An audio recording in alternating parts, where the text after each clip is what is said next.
Garuda di dadaku tapi kalah. Udah lanjut. Bad mood deh. Nggak seru ah. Bad mood. Bad mood. Patrick Kluivert out. Sebegitu kayaknya sama bola. Iya dong. 3 tahun ngebangun Sinteyong. Udahlah. Itu salah satu minusnya media tanam poros. Apa tuh? Jadi toilet. Toilet Om Agus. Enggak dong, masa saya jongkok di situ. Aduh, pantes di sini tuh suka ada bau-bau gitu. Ternyata kayaknya kebelet nih lagi penjarangan buah. Jongkok di sini aja jongkok.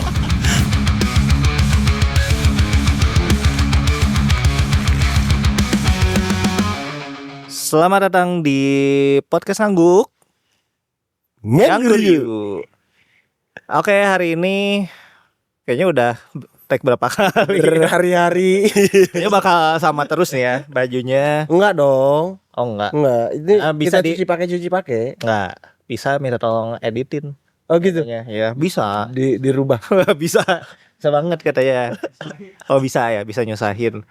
Jadi ini tadi mungkin ininya bajunya sama tapi ininya cahayanya yang beda-beda. Pencahayaannya. Iya, ini sekarang tiba-tiba panas ya.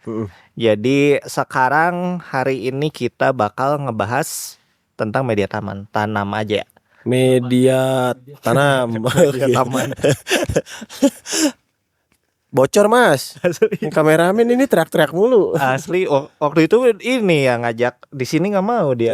Ngobrol bareng. Kira di belakang layar. Banyak omong ya. Iya. Lanjut. Tadi media apa? Tanam. Media tanam. Yang media tanam yang baik untuk anggur. Yang baik. Ya. Kan sebenarnya udah di spill juga ya. Media tanam yang baik itu adalah media tanam yang poros. Nah, isinya medianya itu apa aja? Mungkin kita breakdown aja. Komposisi, kombinasi. Ya. Oke. Itu apa saja dan mungkin fungsinya apa aja gitu. Pertama ada apa? Udah pertanyaan nih udah masuk. Emang mau apa? Kirain teh mau kemana dulu gitu, mau ke Jakarta dulu atau ke Surabaya dulu gitu. Soalnya di sana kelihatan mendung. Kita buru-buru ya. Iya. Takut hujan lagi nanti gagal lagi. Oke. Untuk media tanam itu bisa bisa menggunakan media yang ada di sekitar kita sebetulnya ya. Yang penting poros. Yang penting poros. Oke. Yang mudah didapat itu satu, sekam.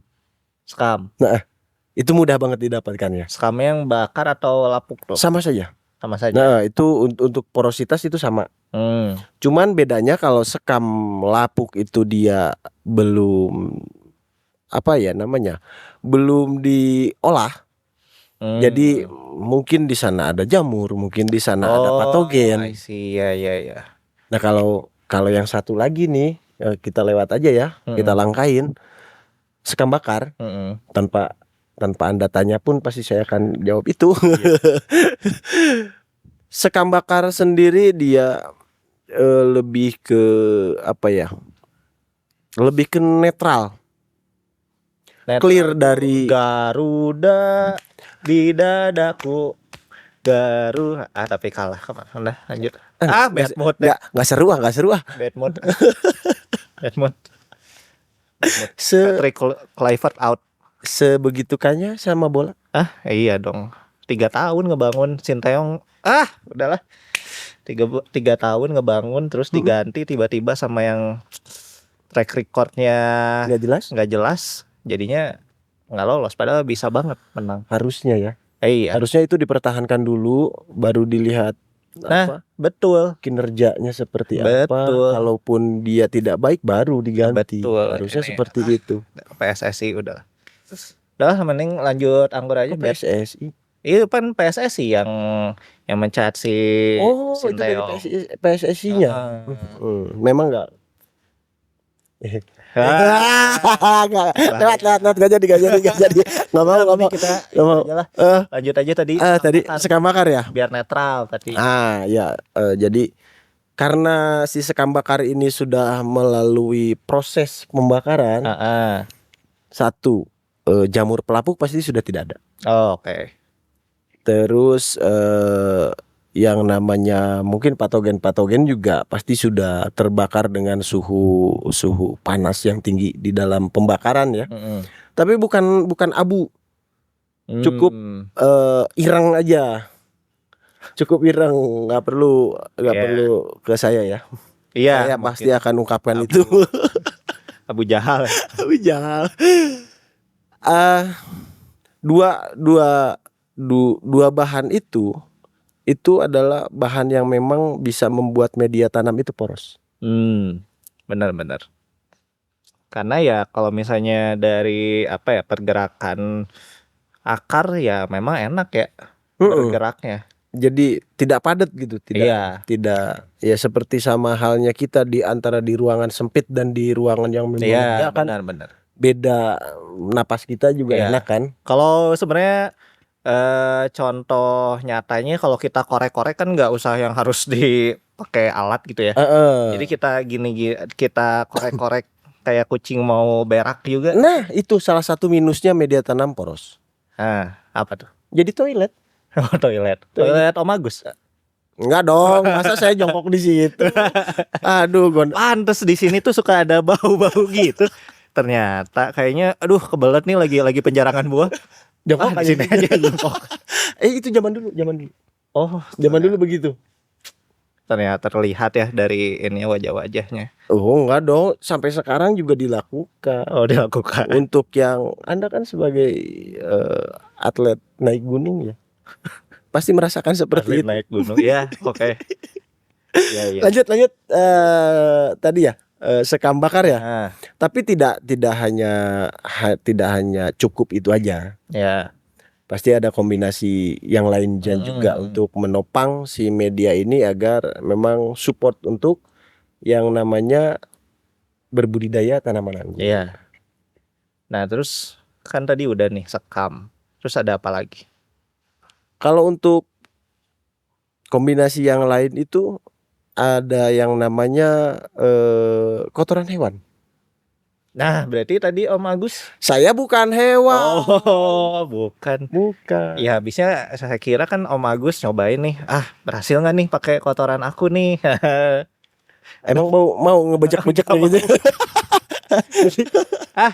Kayaknya beda sih ya dari aroma dan dari bentuknya aja udah geli kayaknya deh. Udah deh. Nanti takutnya ada yang lagi makan Om. Udah deh kita lanjut. Kebayang nggak? Nggak usah dibayangin, udah nggak usah dibayangin. Udah Om. Kan namanya juga kotoran hewan ya, atau biasa disebut kohe. Bukan atau koa. Kotoran Agus. Nggak beda. Kotoran Agus nggak tuh. Jadi kohe ini banyak disebutkannya itu kohe ya. Kotoran hewan, tapi ada yang bilang juga sering ada yang bilang itu pupuk kandang. Pupuk kandang, benar. Jadi memang itu memang pupuk yang memang apa ya namanya? Mungkin bisa dibilang pupuk dasar juga.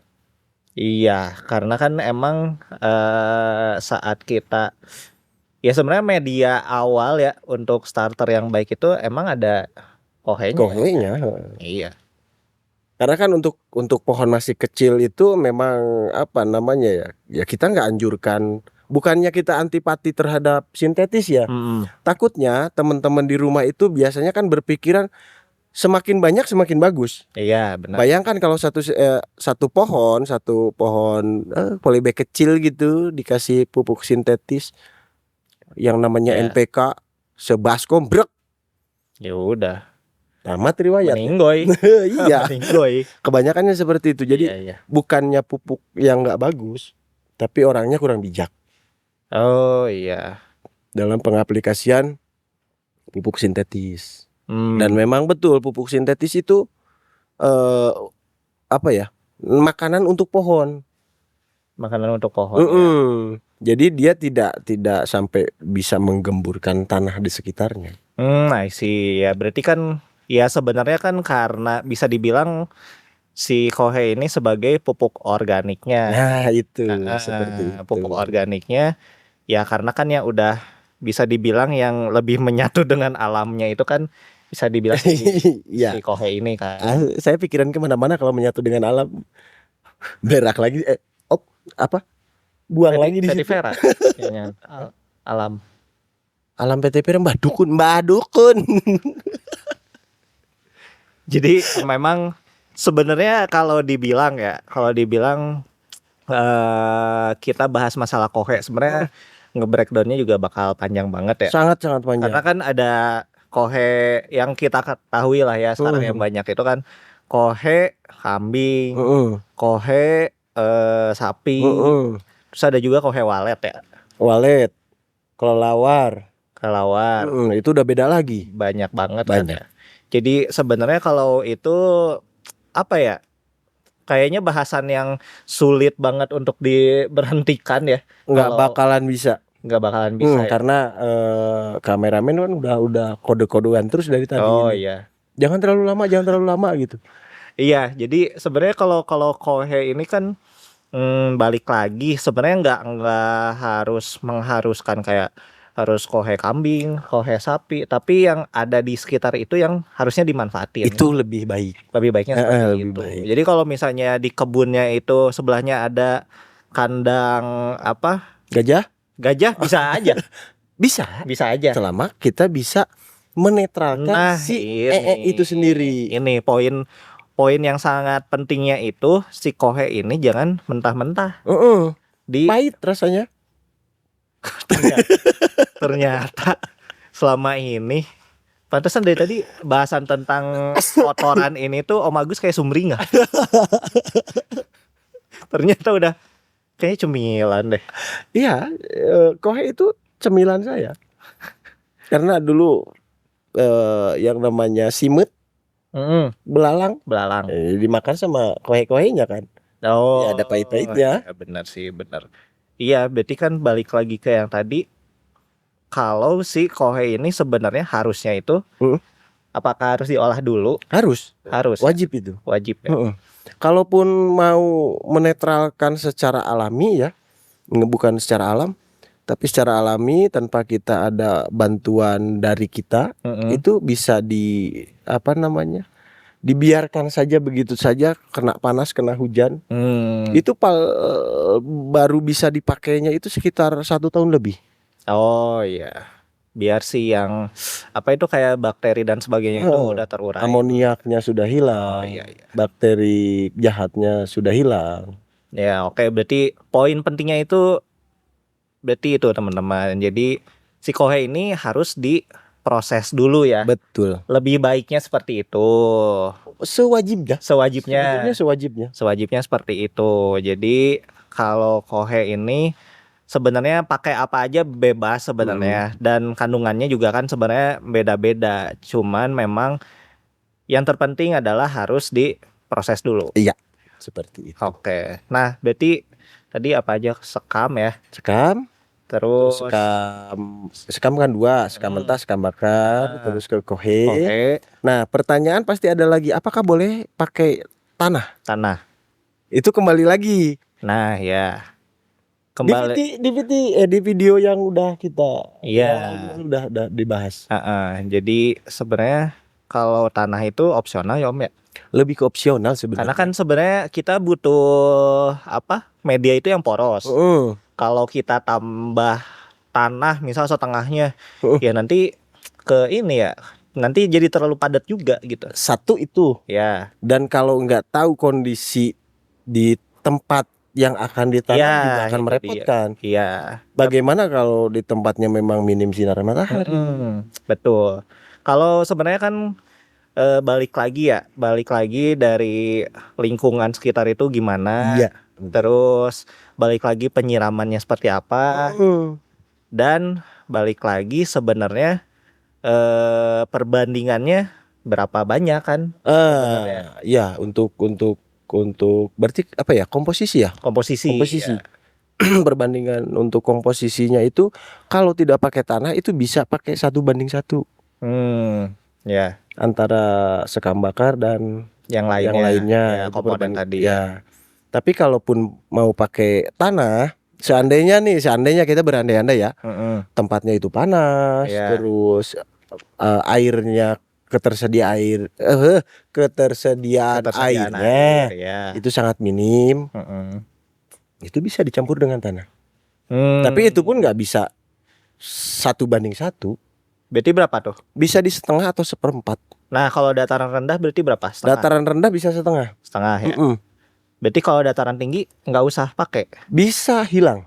Bisa hilang ya. Karena kan memang kita ngejar porosnya ya. Ya, ngejar porosnya. Karena kan untuk ngikat air udah ada di si sekam lapuk itu bisa megang air dan kohe juga. Iya, berarti kalau di dataran rendah diperlukan setengah itu untuk mengikat air. Untuk mengikat air gitu. Jadi ya sebenarnya kalau komposisi sih tadi berarti berapa? 1:1 1:1 perbandingannya. Tadi sekam bakar 1, sekam lapuk 1, terus kohenya 1. Nah, yang terakhir itu tanah ini ya. Iya. Kalau misalnya pakai humus bambu itu ya 1 juga. Ya. Tapi humus bambu itu sebetulnya opsional ya. Sama seperti tanah itu. Tanah ini. Dan tanah itu bisa digantikan dengan humus bambu itu. Nah, itu. Jadi sebenarnya mau tanah mau apapun itulah medianya itu sebenarnya itu opsional. Balik lagi kita itu fokusnya ke media tanam yang poros. Itu. Kuncinya itu. Poinnya di situ. 2 kata itu. Ya. Media porositas. Mikir lagi. Aku ngelek. Kata ya media tanam yang poros. Makanya bingung aku. Media tanam aja udah 2 kata. Apa mungkin karena sinar matahari? Iya kayaknya ini. Terlalu terlihat jidatku ini. Nah, aduh benar sekali silau ini.